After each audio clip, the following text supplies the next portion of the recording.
Assalamu alaikum. How are you doing today? I'm hoping that you are doing well in this new year. After the short term of winter vacation, now we are in 2021. So wishing you all the best for the adventures coming in this new year. Winter vacation से पहले हम chapter number 18 start कर चुके थे और chapter number 18 यानी कि atomic and nuclear physics के अंदर हम बेसिक टर्म के बारे में पढ़ चुके हैं, जैसे कि what is atomic number, what is mass number, atomic structure क्या होता है, न्यूक्लियर ट्रांसमिटेशन क्या है। इसके अलावा हम रेडिएशंस की टाइप्स के बारे में पढ़ चुके हैं, अल्फ़ा बीटा और गैमा रेज़ क्या होती हैं, उनकी क्या खसूसियात होती हैं। तो ये वो सभी टॉपिक्स है जो हम कवर कर चुके हैं। So the topic that we are going to cover today is very important, half life and its measurement. बहुत ही अहम सवाल है पेपर में लॉन्ग क्वेश्चन के पॉइंट ऑफ व्यू से भी, और पेज नंबर 180 और 181 पे ये दिया हुआ है। अच्छा, ये टॉपिक करवाने से पहले मैं आपको इसकी जो बेसिक अंडरस्टैंडिंग है, इसके लिए मैं एक एग्जांपल मैंने यहाँ पे कोड किया है। सपोज़ करें एक मशीन है जिसकी लाइफ जो है 100 ईयर्स है, ठीक है। अब ये मशीन जो है, इसका मतलब है ये 100 साल तक चलेगी, ठीक है। और आफ्टर 100 ईयर्स जो है ये एक्सपायर हो जाएगी। अब इसकी हाफ लाइफ क्या होगी, 100 को अगर आप 2 पे डिवाइड करेंगे तो 50 ईयर्स जो है इस मशीन की हाफ लाइफ है, ठीक है। इसी तरह 50 को हम मज़ीद अगर 2 पे डिवाइड करेंगे तो 25 ईयर्स जो है वो इसकी सेकंड हाफ लाइफ होगी। इस तरह से अगर आप इसको मज़ीद 2 पे डिवाइड करेंगे तो 12.5 ईयर्स जो है वो इसकी थर्ड हाफ लाइफ होगी। तो मतलब कि जैसे जैसे टाइम गुजरता जाएगा इस मशीन की जो लाइफ है वो कम होती जाएगी, ठीक है। तो हाफ लाइफ दरअसल वो टाइम पीरियड है कि जिसके बाद किसी भी चीज़ की लाइफ जो है वो 50% रह जाती है, ठीक है। अगर मैं इसको सिंपल लफ्ज़ों में समझाने की कोशिश करूँ तो अब हम टॉपिक पे चलते हैं। जो आपकी बुक के ऊपर जो पॉइंट्स दिए हुए हैं पहले हम उनको देखते हैं वन बाय वन। सबसे पहला पॉइंट तो ये है कि process of radio activity is random, कि रेडियो एक्टिविटी का जो प्रोसेस होता है वो रैंडम है, बेतरतीब है। कोई भी मतलब कि इसके लिए वर्किंग कंडीशंस की ज़रूरत नहीं होती, टाइम पे डिपेंड नहीं करता। किसी भी टाइम ये कुदरती तौर पर पाए जाने वाले अनस्टेबल न्यूक्लियर के अंदर स्टार्ट हो सकता है। हाँ, डिपेंड करता है कि उनके अंदर अनस्टेबल न्यूक्लियर कितने हैं, कि वो एलिमेंट जो अनस्टेबल पोजीशन से स्टेबल पोजीशन में आएगा उसमें नंबर ऑफ न्यूट्रॉन और प्रोटॉन कितने हैं। तो अगर तो वो ज़्यादा होंगे, ठीक है, तो वो एलिमेंट जो है वो अपने आप को डिसइंटीग्रेट करके स्टेबल पोजीशन में ले आएगा, ठीक है। और रेडिएशंस को इमिट करेगा जिसमें कि अल्फ़ा बीटा और गैमा रेज़ शामिल होंगी। तो रेडियो एक्टिविटी का जो प्रोसेस है ये एक रैंडम है, ठीक है, बेतरतीब है। कुदरत के ऊपर ये प्रोसेस होता है जो किसी भी टाइम स्टार्ट हो सकता है। अब rate of radioactive decay जो है ये proportional to the number of unstable nuclear present. मतलब इसका ये है, अगर आप दूसरा पॉइंट देखें कि रेडियो एक्टिविटी डिके की जो रफ्तार है, मतलब कि ये जो अमल होता है इसकी क्या स्पीड होती है, तो वो डिपेंड करता है कि उसमें मौजूद अनस्टेबल न्यूक्लियस कितने हैं। अनस्टेबल न्यूक्लियस किसी एलिमेंट में जितने ज़्यादा होंगे उतना ही ज़्यादा रेडियो एक्टिव डिके प्रोसेस की स्पीड होगी, ठीक है। तो अनस्टेबल न्यूक्लियस जितने ज़्यादा होते जाएंगे रेडियो एक्टिव डिके का प्रोसेस भी तेज़ होगा। उसके बाद नंबर 3 पॉइंट पे अगर आप देखें तो lifetime of the unstable nucleus is unlimited and is difficult to measure. किसी भी अनस्टेबल न्यूक्लियस की जो लाइफ टाइम है, ठीक है, वो मतलब कि उसको कैलकुलेट करना बहुत ही मुश्किल है। वो अनलिमिटेड होती है क्योंकि दुनिया में पाए जाने वाले बहुत से ऐसे एलिमेंट हैं जो कि अनस्टेबल पोजीशन से स्टेबल पोजीशन में आते हैं। वो अपने आप को डिसइंटीग्रेट करते हैं, ठीक है, टूट-फूट का शिकार होते हैं। लेकिन वो मुकम्मल तौर पर वो 100% टूट-फूट का शिकार नहीं होते, मतलब कि मुकम्मल तौर पर डिके के प्रोसेस से नहीं गुजरते, ठीक है। उनकी थोड़ी मकदार या मतलब कि बहुत एक फ्रैक्शनल जो उनकी क्वांटिटी होती है वो फिर भी जो है वो मौजूद रहती है। तो मुकम्मल तौर पर वो टूट-फूट का शिकार नहीं होते। तो इसी वजह से ये पॉइंट यहाँ पे लिखा हुआ है कि किसी भी अनस्टेबल न्यूक्लियस की जो लाइफ होती है, ठीक है, वो अनलिमिटेड है, ठीक है। आप उसको कैलकुलेट इतनी आसानी से नहीं कर सकते। कोई भी एलिमेंट मुकम्मल तौर पर 100% डिके नहीं होता। ओके, अब हम देखते हैं इसकी डेफिनेशन के ऊपर। हाफ लाइफ की डेफिनेशन क्या है? अब डेफिनेशन के मुताबिक यहाँ पे लिखा हुआ है the time during which half of the unstable radio active nuclei disintegrate is called the half life of the sample of the radio active element. मतलब इसका ये है कि हाफ लाइफ दरअसल वो टाइम पीरियड है कि जिसके बाद कोई भी अनस्टेबल रेडियो एक्टिव जो एलिमेंट है वो अपनी लाइफ का 50% हिस्सा जो है वो स्पेंड कर लेते हैं। या आप इसको ये भी कह सकते हैं कि वो टाइम पीरियड कि जिसके बाद एक अनस्टेबल रेडियो एक्टिव न्यूक्लियस जो है वो 50% डिसइंटीग्रेट हो जाता है, यानी कि टूट फूट का शिकार हो जाता है या वो दूसरे एलिमेंट्स में कन्वर्ट हो जाता है, ठीक है। तो हाफ लाइफ दरअसल एक ऐसा टाइम पीरियड है कि जिसके बाद अनस्टेबल रेडियो एक्टिव न्यूक्लियाई जो हैं वो 50% डिसइंटीग्रेट होके टूट कर किसी दूसरे एलिमेंट में कन्वर्ट हो जाते हैं। अब इसकी एग्जांपल जो है वो मैं यहाँ पे दे रहा हूँ और ग्राफ भी आपकी बुक के ऊपर इसी का दिया हुआ है। रेडियम हमारे पास एक नेचुरल रेडियो एक्टिव एलिमेंट है जिसका मास नंबर 226 होता है और उसका जो एटॉमिक नंबर है वो 88 है। ये बात आप याद रखिएगा कि वो तमाम एलिमेंट जिनका एटॉमिक नंबर 82 से ज़्यादा होता है वो अनस्टेबल होते हैं और वो रेडिएशंस को इमिट लाजमी करते हैं। वो अनस्टेबल पोजीशन से स्टेबल पोजीशन में आते हैं, ठीक है, और रेडिएशंस को इमिट करके ही आते हैं, बहुत सारी एनर्जी को वो इमिट करते हैं, ठीक है, जिसमें अल्फ़ा, बीटा और गामा रेज़ भी होती हैं। तो रेडियम एक उन एलिमेंट में से शामिल है। अब इसकी हाफ़ लाइफ़ उन्होंने बता दिया बुक के ऊपर, हाफ़ लाइफ़ जिसको T1/2 से भी इंडिकेट किया जाता है, ये है 1620 ईयर्स। मतलब कि 1620 साल के बाद इस एलिमेंट का 50% हिस्सा जो है वो डिसइंटीग्रेट हो जाएगा और ये दूसरे एलिमेंट में कन्वर्ट हो जाएगा, ठीक है। तो अब इसके अगर हम ग्राफ की बात करें, तो यहाँ पे मैंने ग्राफ ड्रा किया जिसमें कि नंबर ऑफ़ न्यूक्लियाइड्स जो हैं वो वाई एक्सिस पे हैं और जो ईयर्स हैं, ठीक है, वो एक्सिस पे हमने लिए हैं, ठीक है। अब अगर आप देखें तो यहाँ पे हमारे पास ये ग्राफ जो है वो इस तरीके से स्टार्ट हो रहा है कि डाउनवर्ड डायरेक्शन में ये एक इंक्लाइंड फॉर्म में ये लाइन जो है हमारे पास आ रही है। अब इसका मतलब ये है कि ये जो पॉइंट है, यहाँ पे मैंने एन लिखा हुआ है। ये एन दरअसल नंबर ऑफ़ न्यूक्लियाइड्स हैं जो कि इस रेडियम के अंदर मौजूद है। यहाँ पे अगर आप देखें तो मैंने इसको इस बॉक्स को मुकम्मल तौर पर फिल किया है ब्लैक से। मतलब कि इस वक़्त इसकी लाइफ़ जो है वो कंप्लीट है। ठीक है, अभी ये डिके नहीं हुआ, अभी इसमें डिसइंटीग्रेशन का प्रोसेस शुरू नहीं हुआ, अभी ये रेडियो एक्टिव प्रोसेस मतलब कि इसमें फिनोमेना जो है वो स्टार्ट नहीं हुआ, तो इस वक़्त इसकी लाइफ़ कंप्लीट है। लेकिन जैसे ही 1620 ईयर्स गुज़रते हैं, मतलब कि 1620 साल जब गुज़र जाते हैं, तो ये जो रेडियम का अनस्टेबल न्यूक्लियाई था, वो अपना 50% स्पेंड कर लेगा और इसके अंदर जो मतलब कि अनस्टेबल न्यूक्लियाई हैं वो भी 50% रह जाएँगे, ठीक है? तो 1/2 n यहाँ पे लिखा हुआ है, मतलब कि अब यहाँ पे इसमें जो नंबर ऑफ़ न्यूक्लियाइड्स हैं वो हाफ़ रह जाएँगे। पहले n थे, तो इसका हाफ़ जो है यहाँ पे रह जाएगा 1620 सालों के बाद। तो इसकी फ़र्स्ट हाफ़ लाइफ़ जो है वो 1620 ईयर्स है, ठीक है? इसी तरीके से इसकी सेकंड हाफ़ लाइफ़ क्या होगी? यानी कि आफ्टर 1620 ईयर्स मज़ीद आप अगर इसमें ऐड करें, तो 1620 ईयर्स में आप 1620 ईयर्स मज़ीद अगर आप ऐड करते हैं, तो 3240 ईयर्स आ जाते हैं। तो सेकंड हाफ़ लाइफ़ जो है इस रेडियम जो एटम की, ठीक है, वो 3240 साल है, ठीक है, 3240 ईयर्स जो है इसकी सेकंड हाफ़ लाइफ़ है। इसके बाद जो है ये जो इसमें नंबर ऑफ़ न्यूक्लियर्स हैं वो मज़ीद कम हो जाएँगे। तो पहले 1/2 हमारे पास क्वांटिटी रह गई थी, अब 1/4 मतलब कि मज़ीद कम हो गए हैं, ठीक है। इसी तरीके से इसकी जो थर्ड हाफ़ लाइफ़ है, ठीक है, जो कि 4860 साल मतलब कि 4860 ईयर्स, ठीक है, ये इसकी थर्ड हाफ़ लाइफ़ है। इतने सालों के बाद इसकी जो क्वांटिटी है वो 1/8 रह जाएगी, मतलब कि इसमें नंबर ऑफ़ जो न्यूक्लियर्स हैं वो मज़ीद कम हो जाएँगे, ठीक है। तो जैसे-जैसे टाइम गुज़रता जाएगा साल जो है वो ज़्यादा होते जाएँगे, ठीक है। इस रेडियम जो न्यूक्लियाइड्स हैं, ठीक है, रेडियम एटम जो है इसमें नंबर ऑफ़ न्यूक्लियर्स कम होते जाएँगे, ठीक है। इसमें जो अनस्टेबल न्यूक्लियर्स मौजूद हैं उनकी तादाद जो है वो कम होती जाएगी। पहले वो n थी, फिर 1/2 n हुई, मतलब कि हाफ़ हुई 1620 सालों के बाद, फिर 3240 सालों के बाद मज़ीद हाफ़ हो गई, ठीक है। और फिर 4860 ईयर्स के बाद वो मज़ीद जो नंबर ऑफ़ न्यूक्लियर्स हैं वो कम हो जाएँगे, ठीक है। तो ये ग्राफ यही ज़ाहिर करता है। जैसे कि आप देखिए इसमें फर्स्ट वाला बॉक्स जो है वो मुकम्मल तौर पर ब्लैक मैंने किया है। यहाँ पे कंप्लीट लाइफ़ है इसकी।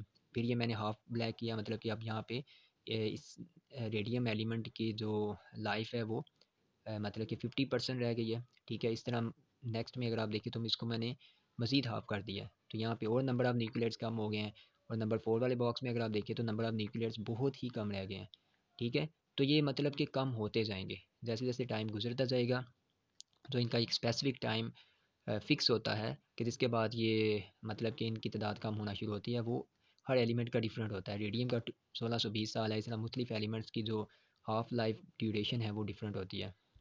अब जैसे मैंने इस ग्राफ से यही पॉइंट निकाले हैं कि T1/2 मतलब कि ये point after one half life remaining number of atoms, मतलब कि फ़र्स्ट हाफ लाइफ के बाद कितने एटम्स बकाया बचेंगे इस एलिमेंट के, वो 1/2 हैं।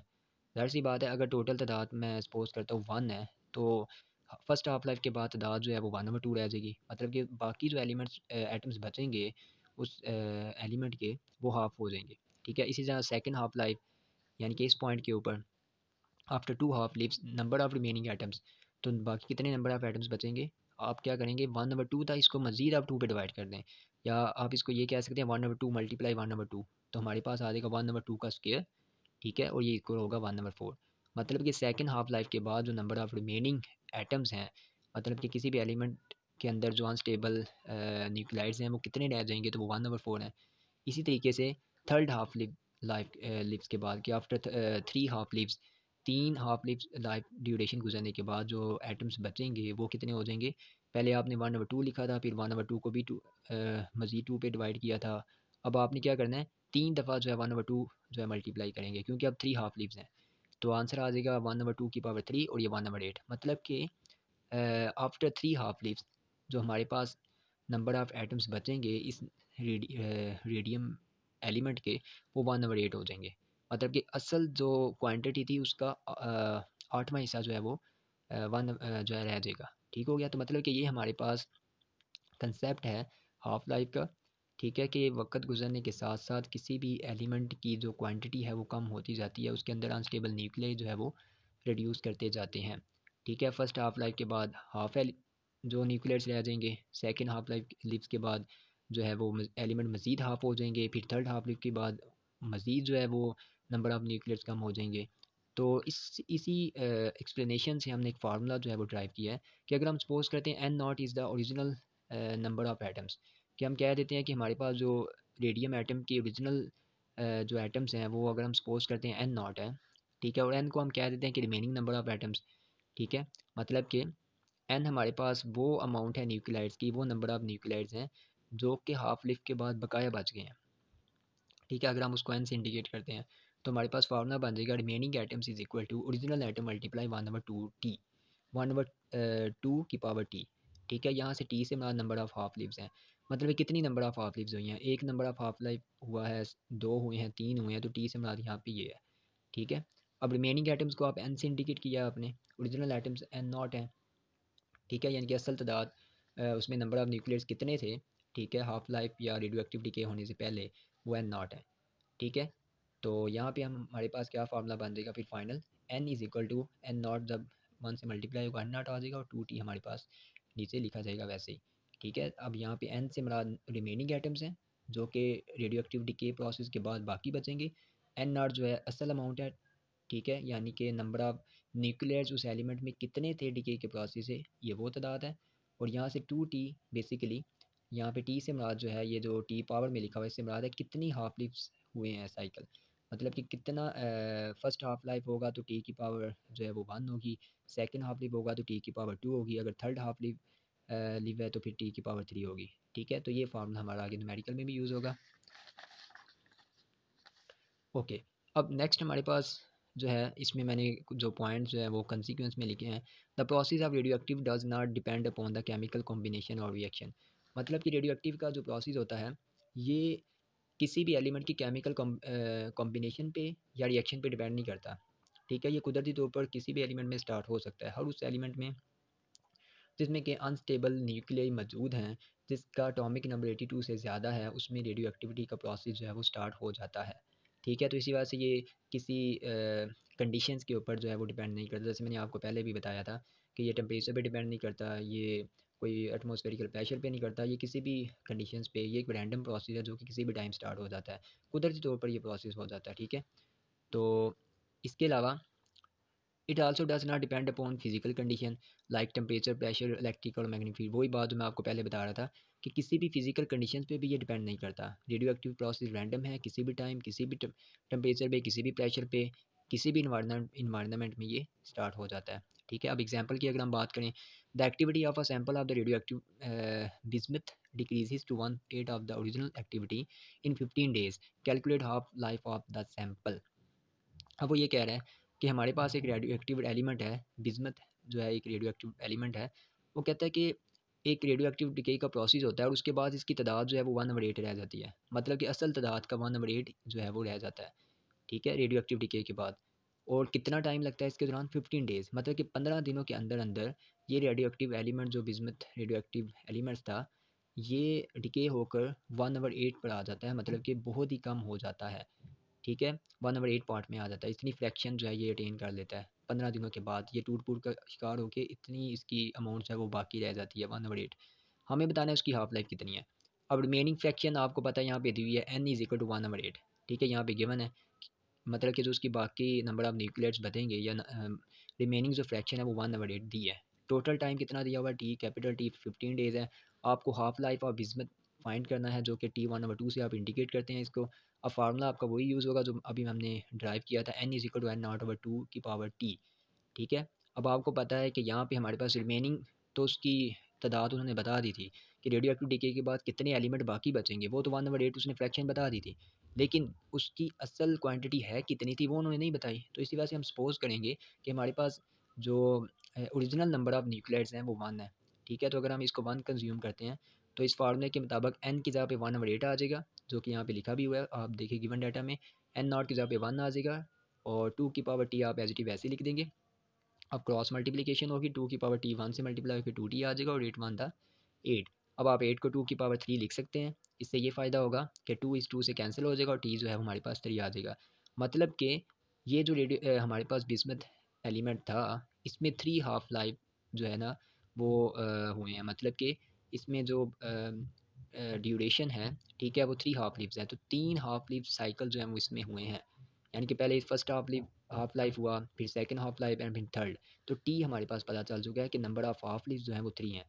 ठीक है, अब आपके पास हाफ लाइफ किस तरीके से फाइंड होती है? T1/2 का फार्मूला है total time over number of half leaves. मतलब कि जो टोटल टाइम 15 डेज़ दिया हुआ था, इसको आप टी जो हमने अभी फाइंड किया था 3 इस पे डिवाइड करवा देंगे, तो हमारे पास आंसर आ जाएगा फिर 5 डेज़। मतलब कि बिस्मथ जो बिस्मथ एटम यहाँ पे दिया हुआ था, इसका हाफ लाइफ जो है, मतलब कि 5 दिन के बाद ये 50% डिसइंटीग्रेट हो जाता है, इन सिंपल वर्ड्स।